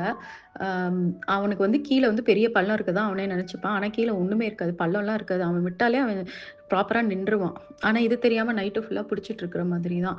கடவுளுக்கு வந்து சொல்லிக்கிட்டே இருப்பாரு. "விடு, விடு விட்டீனாலே போதும். நீ பொழச்சுக்குவ. உனக்கு ஒண்ணும் ஆவாதுன்னு" சொன்னா அவன் நம்ப மாட்டான். அவனோட மைண்ட்ல ஏதோ பெரிய பள்ளம் இருக்கிறதா அவன் நெனச்சுக்கிட்டு, "கடவுளே என்னைய காப்பாத்து, காப்பாத்துன்னு" சொல்லி நைட்டு ஃபுல்லா புடிச்சுக்கிட்டே இருப்பான். விடிஞ்ச பிறகு தான் தெரியும் பார்த்தா, ரொம்ப ஜஸ்ட் ஒரு ஃபியூ மீட்டர் டிஸ்டன்ஸ்ல தான் அந்த கிரவுண்ட் இருக்கும் அப்படின்னு சொல்லிட்டு. அந்த மாதிரியான உணர்வு வந்து நம்மளுக்கு வந்து எப்போ வரும் அப்படின்னா, இறைவன் தான் உண்மை. மித்த எல்லாமே வந்து மாறக்கூடிய தன்மை இருக்கிறது. எதுவுமே நிரந்தரம் கிடையாது. இன்னைக்கு இருக்கிறது நாளைக்கு இருக்காது அப்படின்னு சொல்லி, பீப்பிள், சிட்யூவேஷன், நம்மளோட சொத்து, நம்ம ஏர்ன் பண்ற நேமு, ஈவன் நம்ம படிச்ச படிப்பு எல்லாமே பார்த்தீங்கன்னா, எது வேணா, எப்ப வேணா மாறக்கூடிய தன்மை இருக்கு அப்படின்றது நம்மளுக்கு வந்து அப்பதான் புரியும். அப்ப இதுதான் அந்த உண்மை. இந்த உண்மைய உணர்ந்தவங்க தான் மெய்ஞானிகளாம். அப்ப இந்த மெய்ஞானிகள் என்ன பண்ணுவாங்க அப்படின்னா, ஈகோவ டோட்டலா தூக்கி எறிஞ்சிருவாங்க. ஈகோனா நான் அப்படின்ற அந்த உணர்வையே வந்து டோட்டலா தூக்கி எறிஞ்சிட்டு, கடவுளோட காலடியில அப்படியே பரிபூரணமா சரணாகதி அடைஞ்சு, அந்த கடவுள் "நீ என்னைய எடுத்துட்டு போப்பா. நீ எப்படி எடுத்துட்டு போறியோ நான் அதே ஃப்ளோல வர்றேன். எனக்குன்னு தனியா விருப்பு, வெறுப்புன்லாம் ஒண்ணும் வேண்டாம். என் விருப்பத்த சொல்றேன். அந்த விருப்பம் உனக்கு சரின்னு பட்டுச்சுன்னா நடத்தி வையி. நீ நடத்தி வைக்கலனாலும் எனக்கு ஓகே. ஏன்னா நீ என்ன பார்த்துக்கிற. எல்லாமே நீங்க தான் பண்றீங்கன்னு தெரிஞ்ச பிறகு நான் எதுக்கு உட்காந்து இவ்ளோ கஷ்டப்பட்டுட்டு இருக்கணும் அப்படின்னு சொல்லிட்டு, இறைவனோட காலடியில விழுந்துட்டு அப்படியே ஜாலியா லைஃப ஆரம்பிப்பாங்க.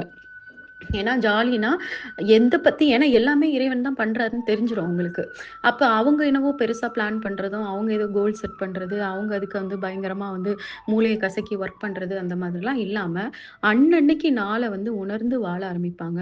அன்னைக்கு டேல வந்து ஒரு பெரிய கர்ம யோகியா, அன்னைக்கு கடவுள் வந்து என்ன டியூட்டி குடுத்துருக்காரு, என்னோட ஒர்க்குக்கு, இல்ல என்னோட பிசினஸ்க்கு, என்னோட குடும்பத்துக்கு, அந்த வேலைய முழு முழு டெடிகேஷனோட ரிசல்ட்ட பத்தி யோசிக்காம தன்னோட பெஸ்ட்ட குடுப்பாங்க. அதே மாரி தன்னோட வாழ்ற நாட்கள்ல ஒவ்வொரு நாளுமே அடுத்தவங்களுக்கு ஏதாவது ஒரு வகையில பிரயோஜனமா இருக்கணும் அப்படின்னு சொல்லிட்டு ஒரு கன்சிடரபிள் டைம் ஸ்பெண்ட் பண்ணுவாங்க. இப்ப நான் ஸ்பெண்ட் பண்றேன் பார்த்தீங்களா? மார்னிங் வந்து 5:00 எழுந்தேன். இப்ப டைம் என்னாச்சு 8:00. இந்த 3 ஹவர்ஸும் ஒரு 20 மினிட்ஸ் மெடிடேஷன் பண்ணேன். அவ்வளோதான். அதுக்கப்புறம் ஃபுல் அண்ட் ஃபுல் வந்து ஒரு சாங்க வந்து உங்களுக்கு சொல்றதுக்கு நான் இவ்வளோ நேரம் ஸ்பெண்ட் பண்றேன் அப்படின்னா, நான் ரொம்ப சந்தோஷமா ஸ்பெண்ட் பண்றேன். ஏன்னா, நான் தெரிஞ்சுக்கிட்டத எல்லாருக்கும் தெரியப்படுத்துறேன். இறைவன் இதத்தான் விரும்புவாரு. இந்த நேரத்தில நான் உட்காந்து என் பிசினஸ் தான் எனக்கு முக்கியம்னு சொல்லிட்டு நான் உட்காந்து பார்த்துட்டு இருந்தேன்னா, அதுதான் இக்னரன்ஸ். ஏன்னா, இத நான் பண்ணேன்னா இறைவன் என்னோட பிசினஸ பார்க்க போறாரு. அதுக்காக நான் டோட்டல் டேவும் பிசினஸ் பார்க்காம இருக்க போறது கிடையாது. இந்த வேலைய முடிச்சுட்டு, அதுக்கப்புறம் இறைவன கும்பிட்டுட்டு, அத நான் உங்கள்கிட்ட சரண்டர் பண்றேன். என் பிசினஸ நான் என்ன வேலை பார்க்கணும்னு சொல்லுங்க அப்படின்னு சொல்லிட்டு உட்கார்ந்தா, இன்ட்யூஷன்ல அவரே எனக்கு கைட் பண்ணுவாரு. இந்த பண்ணு, அத பண்ணு அப்படின்ட்டு. இல்லன்னா ஒர்க் தன்னால வரும். இத பாருங்க, அத பாருங்கன்னு எனக்கு மெசேஜஸ் வந்த உடனே ஐ ஃபோக்கஸ் ஆன் தட். அந்த ஃபோக்கஸ் வந்து பார்த்தீங்கன்னா, அப்படியே ரொம்ப ஜாலியா, எந்த விதமான பதட்டமும் இல்லாம, ஈவன் எவ்ளோ சீரியஸான ஒர்க்கா இருந்தாலும், பதட்டம் இல்லாம நிதானமா நான் பண்ணும்போது, அதுக்கான ரிசல்ட்ட பார்க்கும்போது ரொம்ப மிராக்குலஸா இருக்கும். நம்மளா இதெல்லாம் பண்ணோம் அப்படின்ற போது, நம்ம கிடையாது. கடவுள் பண்ணாரு. நம்மள ஒரு டூலா யூஸ் பண்ணியிருக்காருன்னு நெனைக்கும்போது, இட் வுட் பி கிரேட். அந்த ஃபீல் எல்லாம் வந்து நீங்க எல்லாரும் அனுபவிக்கும்போது தான் உங்களுக்கு புரியும். ஸோ இதுதான் வந்து மெய்ஞானிகளோட வாழ்க்கை. மெய்ஞானிகள் என்ன பண்ணுவாங்கன்னா, ஈகோவெல்லாம் தூக்கி போட்டுருவாங்க. அப்படியே அந்த ஃப்ளோலயே போவாங்க. சந்தோஷமா போவாங்க. அதே சமயம் தன்னால அடுத்தவங்களுக்கு என்னெல்லாம் உதவியா இருக்க முடியுமோ, அத மட்டும் பெருசா ஃபோக்கஸ் பண்ணுவாங்க மைண்ட்ல. தன்னோட வேலைகள் எல்லாத்தையுமே இறைவன் கரெக்ட்டா வழிநடத்துவாருன்னு அவங்களுக்கு தெரியும். ஸோ இதுதான் மெய்ஞானியரோட வாழ்க்கை. இப்ப நான் வந்து ஃபைனல் இதுக்கு வரேன். லாஸ்ட் லைன் வந்து "மெய்ஞானர் ஆணவம் விட்டு நின்றாரே" அப்படின்னு போட்டிருக்காங்க. எனக்கு இப்ப என்னன்னா, இந்த மெய்ஞானர் அப்படின்னா டிவைன் ட்ரூத்த தெரிஞ்சவங்களாம். டிவைன் ட்ரூத்த தெரிஞ்சவங்களுக்கு என்ன ஆகும் அப்படின்னா, இறைவன் தான் உண்மை. வேற எல்லாமே வந்து எப்ப வேணா மாறக்கூடிய தன்மை. இம்பெர்மனன்ஸ். எதுவுமே நிரந்தரம் கிடையாது அப்படின்ற உண்மை. இப்ப நான் என்ன வேணா சொல்லலாம். ஆமாங்க இறைவன் தான் உண்மை. தெரியுங்க அப்படின்னு நீங்க சொல்லிட்டு போவீங்க. ஆனா, இந்த வார்த்தைக்கு பின்னாடி ரொம்ப டீப் மீனிங் இருக்கு. அத பிராக்டிகலா தன்னோட லைஃப்ல ஒவ்வொரு இடத்துலயும் அப்ளை பண்ணி பார்த்த பிறகு தான் உங்களால வந்து அத புரிஞ்சுக்க முடியும். ஓ! இதத்தான் சொல்றாங்களா? இறைவன் தான் நிரந்தரம். வேற இறைவன் தான் உண்மை. வேற எதுவுமே வந்து உண்மை இல்ல அப்படின்னு இதத்தான் சொல்றாங்களான்றது எப்ப தெரியும்னா, ஒரு ஒரு இடத்துலயும் நீங்க அடிபடுவீங்க. அடிபட்டு, உதைப்பட்டு, துன்பப்பட்டு, துயரப்பட்டு பீப்பிள் கிட்டயும் சரி, இல்ல ஒரு சிச்சுவேஷன்லயும் சரி, நீங்க எதெல்லாம் ரொம்ப வந்து நிரந்தரம்னு உங்க மனசுல நினைச்சீங்களோ, அது எல்லாத்தையும் கடவுள் சுக்கு நூறா உடைப்பாரு ஒவ்வொரு சந்தர்ப்பத்துல. அது எப்ப நடக்கும்னா, ஸ்பிரிச்சுவல் பாத்ல இறைவன தேடி போம்போது உங்களுக்கு அந்த ஞானத்த வந்து பிராக்டிகல் லைஃப் லெசன்ஸ் மூலமா உங்களுக்கு சொல்லி தருவாரு. அது சொல்லி தரும்போது ஆக்சுவலா கொஞ்சம் பெயினா தான் இருக்கும். ஆனா, அந்த பெயின் முடியும்போது பயங்கரமான ஒரு ஹாப்பினஸ் கிடைக்கும். எப்படின்னா, லிபரேட்டட் ஃபீல் இருக்கும். ஓ! அப்ப நான் வந்து பவுண்ட் கிடையாதா?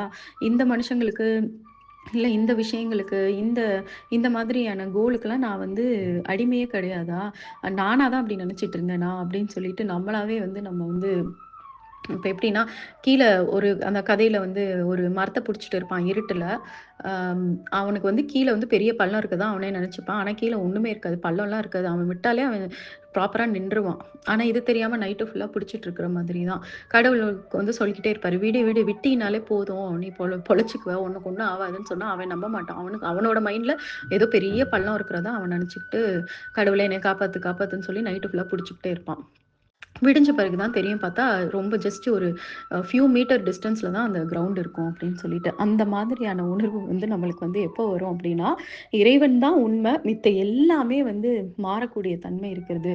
எதுவுமே நிரந்தரம் கிடையாது. இன்னைக்கு இருக்கிறது நாளைக்கு இருக்காது அப்படின்னு சொல்லி பீப்பிள், சிட்யூவேஷனு, நம்மளோட சொத்து, நம்ம ஏர்ன் பண்ற நேமு, நம்ம படிச்ச படிப்பு எல்லாமே பார்த்தீங்கன்னா, எது வேணா, எப்ப வேணா மாறக்கூடிய தன்மை இருக்கு அப்படின்றது நம்மளுக்கு வந்து அப்பதான் புரியும். அப்ப இதுதான் அந்த உண்மை. இந்த உண்மைய உணர்ந்தவங்க தான் மெய்ஞானிகளாம். அப்ப இந்த மெய்ஞானிகள் என்ன பண்ணுவாங்க அப்படின்னா, ஈகோவ டோட்டலா தூக்கி எறிஞ்சிருவாங்க. ஈகோனா நான் அப்படின்ற அந்த உணர்வையே வந்து டோட்டலா தூக்கி எறிஞ்சிட்டு, கடவுளோட காலடியில அப்படியே பரிபூரணமா சரணாகதி அடைஞ்சு, அந்த கடவுள் "நீ என்னைய எடுத்துட்டு போப்பா. நீ எப்படி எடுத்துட்டு போறியோ நான் அதே ஃப்ளோல வர்றேன். எனக்குன்னு தனியா விருப்பு, வெறுப்புன்லாம் ஒண்ணும் வேண்டாம். என் விருப்பத்த சொல்றேன். அந்த விருப்பம் உனக்கு சரின்னு பட்டுச்சுன்னா நடத்தி வையி. நீ நடத்தி வைக்கலனாலும் எனக்கு ஓகே. ஏன்னா நீ என்ன பார்த்துக்கிற. எல்லாமே நீங்க தான் பண்றீங்கன்னு தெரிஞ்ச பிறகு நான் எதுக்கு உட்காந்து இவ்ளோ கஷ்டப்பட்டுட்டு இருக்கணும்?" அப்படின்னு சொல்லிட்டு, இறைவனோட காலடியில விழுந்துட்டு அப்படியே ஜாலியா லைஃப ஆரம்பிப்பாங்க. ஏன்னா ஜாலினா, ஏன்னா எல்லாமே இறைவன் தான் பண்றாருன்னு தெரிஞ்சிரும் அவங்களுக்கு.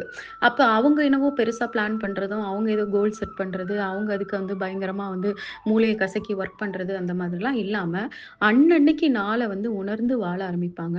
அன்னைக்கு டேல வந்து ஒரு பெரிய கர்ம யோகியா, அன்னைக்கு கடவுள் வந்து என்ன டியூட்டி குடுத்துருக்காரு, என்னோட ஒர்க்குக்கு, இல்ல என்னோட பிசினஸ்க்கு, என்னோட குடும்பத்துக்கு, அந்த வேலைய முழு முழு டெடிகேஷனோட ரிசல்ட்ட பத்தி யோசிக்காம தன்னோட பெஸ்ட்ட குடுப்பாங்க.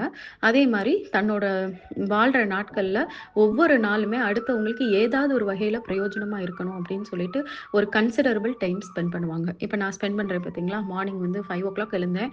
இப்ப டைம் என்னாச்சு 8:00. இந்த 3 ஹவர்ஸும் ஒரு 20 மினிட்ஸ் மெடிடேஷன் பண்ணேன். அவ்வளோதான். அதுக்கப்புறம் ஃபுல் அண்ட் ஃபுல் வந்து ஒரு சாங்க வந்து உங்களுக்கு சொல்றதுக்கு நான் இவ்வளோ நேரம் ஸ்பெண்ட் பண்றேன் அப்படின்னா, நான் ரொம்ப சந்தோஷமா ஸ்பெண்ட் பண்றேன். ஏன்னா, நான் தெரிஞ்சுக்கிட்டத எல்லாருக்கும் தெரியப்படுத்துறேன். இறைவன் இதத்தான் விரும்புவாரு. இந்த நேரத்தில நான் உட்காந்து என் பிசினஸ் தான் எனக்கு முக்கியம்னு சொல்லிட்டு நான் உட்காந்து பார்த்துட்டு இருந்தேன்னா, அதுதான் இக்னரன்ஸ். ஏன்னா, இத நான் பண்ணேன்னா இறைவன் என்னோட பிசினஸ பார்க்க போறாரு. அதுக்காக நான் டோட்டல் டேவும் பிசினஸ் பார்க்காம இருக்க போறது கிடையாது. இந்த வேலைய முடிச்சுட்டு, அதுக்கப்புறம் இறைவன கும்பிட்டுட்டு, அத நான் உங்கள்கிட்ட சரண்டர் பண்றேன். என் பிசினஸ நான் என்ன வேலை பார்க்கணும்னு சொல்லுங்க அப்படின்னு சொல்லிட்டு உட்கார்ந்தா, இன்ட்யூஷன்ல அவரே எனக்கு கைட் பண்ணுவாரு. இந்த பண்ணு, அத பண்ணு அப்படின்ட்டு. இல்லன்னா ஒர்க் தன்னால வரும். இத பாருங்க, அத பாருங்கன்னு எனக்கு மெசேஜஸ் வந்த உடனே ஐ ஃபோக்கஸ் ஆன் தட். அந்த ஃபோக்கஸ் வந்து பார்த்தீங்கன்னா, அப்படியே ரொம்ப ஜாலியா, எந்த விதமான பதட்டமும் இல்லாம, ஈவன் எவ்ளோ சீரியஸான ஒர்க்கா இருந்தாலும், பதட்டம் இல்லாம நிதானமா நான் பண்ணும்போது, அதுக்கான ரிசல்ட்ட பார்க்கும்போது ரொம்ப மிராக்குலஸா இருக்கும். நம்மளா இதெல்லாம் பண்ணோம் அப்படின்றபோது, நம்ம கிடையாது. கடவுள் பண்ணாரு. நம்மள ஒரு டூலா யூஸ் பண்ணியிருக்காருன்னு நெனைக்கும்போது, இட் வுட் பி கிரேட். அந்த ஃபீல் எல்லாம் வந்து நீங்க எல்லாரும் அனுபவிக்கும்போது தான் உங்களுக்கு புரியும். ஸோ இதுதான் வந்து மெய்ஞானிகளோட வாழ்க்கை. மெய்ஞானிகள் என்ன பண்ணுவாங்கன்னா, ஈகோவெல்லாம் தூக்கி போட்டுருவாங்க. அப்படியே அந்த ஃப்ளோலயே போவாங்க. சந்தோஷமா போவாங்க. அதே சமயம் தன்னால அடுத்தவங்களுக்கு என்னெல்லாம் உதவியா இருக்க முடியுமோ, அத மட்டும் பெருசா ஃபோக்கஸ் பண்ணுவாங்க மைண்ட்ல. தன்னோட வேலைகள் எல்லாத்தையுமே இறைவன் கரெக்ட்டா வழிநடத்துவாருன்னு அவங்களுக்கு தெரியும். ஸோ இதுதான் மெய்ஞானியரோட வாழ்க்கை. இன்னும் ஃபியூ கேரக்டரிஸ்டிக்ஸ் வந்து நான் சொல்றேன். மெய்ஞானியரோட கேரக்டரிஸ்டிக்ஸ். இன்னர் பியூரிட்டி வந்து பயங்கரமா இருக்கும். அவங்கள பார்த்தா, அவங்க பேசுற விதம் எல்லாத்துலயுமே வந்து உங்களால வந்து ஒரு டிரான்ஸ்பரன்சிய பார்க்க முடியும். ஒரு ஆத்தென்டிசிட்டிய பார்க்க முடியும். ஒரு உண்மைத்தன்மை வந்து உங்களுக்கு அப்படியே பளிச்சுன்னு வந்து ஃபீல் ஆகும், அவங்கள பார்க்கும்போது. அதே மாரி 2வது வந்து யார்கிட்டயும் எதுவுமே எக்ஸ்பெக்ட் பண்ணாம தன்னால முடிஞ்சத குடுத்துக்கிட்டே இருப்பாங்க. அது என்ன பண்ணும்னா, நம்மளுக்கு ஷாக் பண்ணும். இவங்க ஏன் நம்மளுக்கு இவ்வளோ பண்றாங்க அப்படின்னு சொல்லி நம்மளுக்கு இனிஷியலா புரியவே புரியாது. எதனால பண்றாங்கன்னு கூட நம்மளுக்கு தெரியாது. அந்த மாதிரி வந்து எந்த விதமான எக்ஸ்பெக்டேஷனும் இல்லாம நல்லது பண்ணிட்டு போவாங்க. தென் டிட்டாச்டா இருப்பாங்க. அதே சமயம் அன்பாவும் இருப்பாங்க. யார் மேலேயுமே எந்த விஷயத்து மேலேயுமே ஓவர் அட்டாச்மெண்ட் வந்து காட்ட மாட்டாங்க. அட் த சேம் டைம் வந்து அவங்க வந்து ஒரு அட்டாச்மெண்ட் இல்லாத பர்சனு, எல்லாரையும் வெறுக்கிற பர்சனு, யாரையும் விரும்பாத பர்சன்னும் நம்மளுக்கு வந்து தெரியாது. அவங்கள பார்க்கும்போது. அவங்களோட டியூட்டீஸ அவங்க வந்து பெர்ஃபெக்ட்டா பண்ணுவாங்க. அது ஃபேமிலியா இருக்கட்டும், ஒர்க்கா இருக்கட்டும், இல்ல ரிலேஷன்ஷிப்பா இருக்கட்டும். ஆனா உள்ளுக்குள்ள வந்து தாமரை இல தண்ணி மாரி இருப்பாங்க. இது எவ்வளோ பெரிய டேலண்ட் பார்த்தீங்களா? அடுத்து 4வது, யாரோடையும் தன்னை கம்பேர் பண்ணிக்க மாட்டாங்க. யார் மேலேயும் பொறாமையும் பட மாட்டாங்க. அதே மாரி எமோஷ்னலா ரொம்ப ஸ்டேபிளா இருப்பாங்க. எதுக்குமே ஓவர் ரியாக்ட் பண்ண மாட்டாங்க. டூ மச்சா வந்து ஒரு பிரச்சனைன்னு வந்த உடனே பயங்கரமா கோவப்படுறது, கவலைப்படுறது, வருத்தப்படுறது, அழுகுறதும் இருக்காது. அதே மாரி ஒரு ஹாப்பினஸ் வரும்போதும் அதுக்காக ஓவரா குதியாட்டம் போட மாட்டாங்க. பட் உள்ள வந்து அந்த பிளிஸ்ஸ வந்து பயங்கரமா மெயின்டெயின் பண்ணுவாங்க. அப்புறம் இறைவனை எல்லார்கிட்டயும் பார்ப்பாங்க. எல்லா விஷயத்திலயும் பார்ப்பாங்க. அது ஹியூமன் பீயிங்கா இருக்கட்டும், அனிமலா இருக்கட்டும், இல்ல ஒரு நேச்சரா இருக்கட்டும், எல்லாருக்குள்ளயும் இறைவன் இருக்காங்கன்னு முடிவு பண்ணி, அத வந்து அவங்கள வந்து காயப்படுத்தாம ஒரு வாழ்க்கை வாழணும்னு நெனைப்பாங்க. தென் ஆ நேச்சுரலாவே கொஞ்சம் சைலன்ட்டா இருப்பாங்க. அன்னெசசரியா தேவையில்லாத விஷயங்கள் எதையுமே பேச மாட்டாங்க. காசிப் பண்ண மாட்டாங்க. ஆர்கியூமென்ட் பண்ண மாட்டாங்க. எல்லாத்தையுமே அவாய்ட் பண்ணுவாங்க. அப்புறம் என்ன நடந்தாலும் சரி, அவங்க லைஃப்ல என்ன நடந்தாலும் அது வந்து இறைவனோட பிளான் தான் அப்படின்னு சொல்லி புரிஞ்சுக்குவாங்க. அக்செப்ட் பண்ணிப்பாங்க. தென் செல்ஃப்லெஸ்ஸா இருப்பாங்க. அவங்களால முடிஞ்ச அளவுக்கு மத்தவங்களுக்கு உதவியா இருக்கணும் அப்படின்னு சொல்லிட்டு, அத ஒரு கடமையா நெனைப்பாங்க. எப்படி டெய்லி சாப்பிடுறது தூக்கம் மாரி அவங்க வாழ்க்கையில வந்து, அந்த ஒரு நாள்ல வந்து அந்த சர்வீஸ் வந்து பண்ணியே ஆகணும். இதுதான் இறைவன் நம்மளுக்கு விதிச்சிருக்காரு. அப்படின்னு சொல்லி அவங்களால முடிஞ்சத செய்வாங்க. அவங்க ஏர்ன் பண்றதுலேருந்து என்ன முடியுமோ அதையும் பண்ணுவாங்க. இதெல்லாம் அவங்களோட நேச்சரா இருக்கும். அதே மாரி அவங்க இருக்கிற இடத்துல ஒரு அமைதி இருக்கும். பீப்பிள் வந்து அவங்கள சுத்தி உள்ளவங்க வந்து ரொம்ப சேஃபா ஃபீல் பண்ணுவாங்க. ரொம்ப சந்தோஷமா ஃபீல் பண்ணுவாங்க. எதுவும் அவங்க சொல்லி தரலனாலும், அவங்க பிரசன்ஸே வந்து அவங்க மத்தவங்களுக்கு வந்து ஒரு நல்லா ஃபீல் பண்ண வைக்கும். ஸோ இதெல்லாம் தான் மெய்ஞானரோட கேரக்டர்ஸ். இப்ப இந்த மெய்ஞானருக்கும், அந்த செகண்ட்ல நான் சொன்னேன்ல தஞ்ஞானி, அது 2க்கும் அப்ப என்ன டிஃபரன்ஸ் அப்படின்னு பார்த்தீங்கன்னா, தஞ்ஞானி வந்து அந்த ப்ராசஸ்ல இருக்கிறவங்க. அ இந்த லெவல் போறதுக்கான ப்ராசஸ்ல இருக்கிறவங்க. அவங்களுக்கு இன்னும் வந்து அந்த அந்த 8 விஷயங்களும் வந்து கொஞ்சம் டிஸ்டர்பிங்கா தான் இருக்கும். ஆனா ஒவ்வொன்னுலருந்து அவங்களுக்கு வந்து லைஃப் லெசன்ஸ் மூலமா அவங்க லேர்ன் பண்ணி அடுத்த லெவல வந்து போவாங்க. ஓகேங்களா? அடுத்தடுத்து வந்து ஸ்பிரிச்சுவலா வந்து நெறைய லேர்ன் பண்ணி, மெடிடேஷன் பண்ணி, சேரிட்டீஸ் பண்ணி, அந்த ப்ராசஸ்ல ஒரு கட்டத்தில வந்து இந்த ஸ்டேஜுக்கு வந்து நிப்பாங்க. இந்த தஞ்ஞானிக்கு வந்து உள்ள எப்பவுமே சில நேரம் ஒரு அமைதி இருக்கும். சில நேரம் வந்து எப்பவுமே உள்ள மென்டலா ஒரு நாய்ஸ் கேட்டுக்கிட்டே இருக்கும். சில நேரம் வந்து எமோஷன்ஸ கரெக்ட்டா ஹேண்டில் பண்ணிருவாங்க. சில நேரம் வந்து ஹேண்டில் பண்ண முடியாம கஷ்டப்படுவாங்க. இப்படி வந்து 2ம் டூயலா வந்து மாறி மாதிரி இருக்கும். பட் இத வந்து விடாம அந்த பொறுமையோடையும், சகிப்புத்தன்மையோடையும் இந்த ஆன்மீக பாதையில வந்து அவங்க போக சடனா ஒரு நாள் வந்து அந்த மெய்ஞான ஸ்டேஜுக்கு வந்து ரீச் ஆயிடுவாங்க.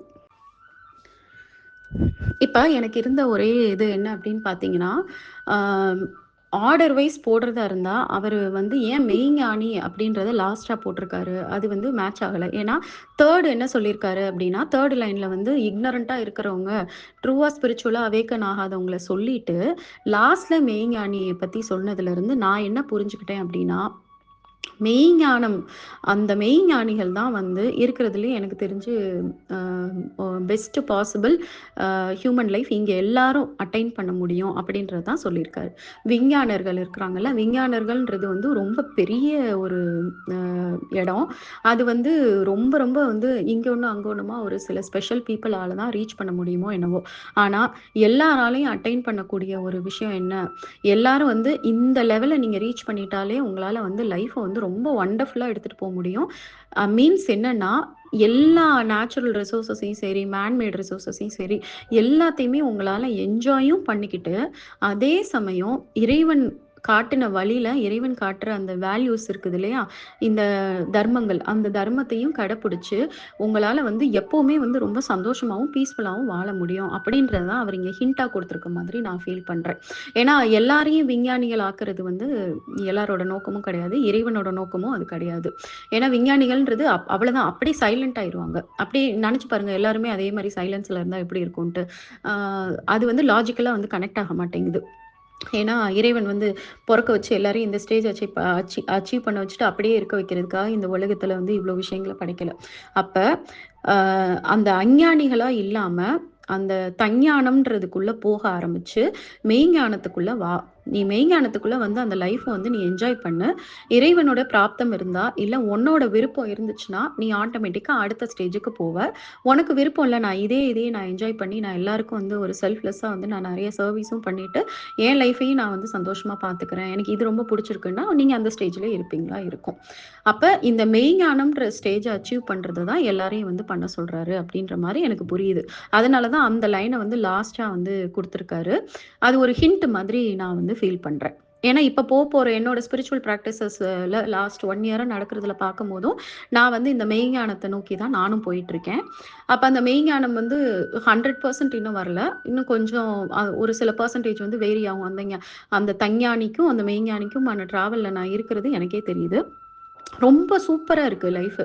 ஆக்சுவலா அ இது எல்லாம் என்னடா லைஃப் அப்படின்னு நெனைக்கிற மாதிரிலாம் இல்ல. ஒவ்வொரு மொமெண்ட்டும் சர்ப்ரைசஸ், ஒவ்வொரு மொமெண்ட்டும் டிவைனோட மிராக்கிள்ஸ். டிவைன் கிட்ட அப்படியே சரண்டர் பண்ணோம்னா, அவரு ஒரு ஒரு நாளையும் அவரு நம்மள கைட் பண்ணி எடுத்துட்டு போற விதம். ஒரே கல்ல 10 மாங்கா அடிப்பாரு. ஒரே ஒரு விஷயம், அந்த ஒரு விஷயம் பார்த்தீங்கன்னா, 100 பேருக்கு நல்லது பண்ற மாரி ஏதாவது ஒரு விஷயத்த நம்ம மூலமா பண்ண வைக்கிறது. நம்மள ஒரு டூலா யூஸ் பண்றது. இதெல்லாம் வந்து நானே வந்து இந்த திருவிழால ஒரு குழந்தை வந்து எல்லாத்தையும் ஃபர்ஸ்ட் டைம் திருவிழா வந்துச்சுன்னா, எப்படி அம்மா, அப்பா கைய பிடிச்சுட்டு ஆச்சரியமா எல்லாத்தையும் சுத்தி பார்த்துட்டு போகும். அந்த மாரி தான் நான் வந்து என்னோட லைஃப லீட் பண்ணிட்டு இருக்கேன். And it is going awesome. அதனால அதுதான் எனக்கு தெரிஞ்சு வந்து நம்ம வந்து கோலா செட் பண்ணி நம்ம வந்து போணும் அப்படின்னு நெனைக்கிறேன். அதனால நான் அந்த பாட்ட வந்து சூஸ் பண்ணேன். ஸோ எல்லாரும் மெய்ஞானிகளா ஆகுறதுக்கு ட்ரை பண்ணுங்க. ஆல்ரெடி அதுக்கான வழி எல்லாமே உங்களுக்கு சொல்லிக் குடுத்துட்டேன். It's very simple. அந்த வழிகள கரெக்ட்டா நீங்க ஃபாலோ பண்ணீங்கன்னா போதும். ஸோ இந்த பாட்ட வந்து நீங்க தெரிஞ்சுக்கிறது வந்து, இந்த உலகத்துல எப்படி வந்து பீப்பிள் வந்து டிராவல் பண்றாங்க. ஒவ்வொரு ஸ்டேஜஸ்லயும் ஸ்பிரிச்சுவல் ஸ்டேஜஸ்ல எப்படி டிராவல் பண்றாங்க அப்படின்றத தெரிஞ்சுக்கிறதுக்காக உங்களுக்கு நான் அந்த பாட்ட வந்து நான் சொல்லியிருக்கேன். Thank you all.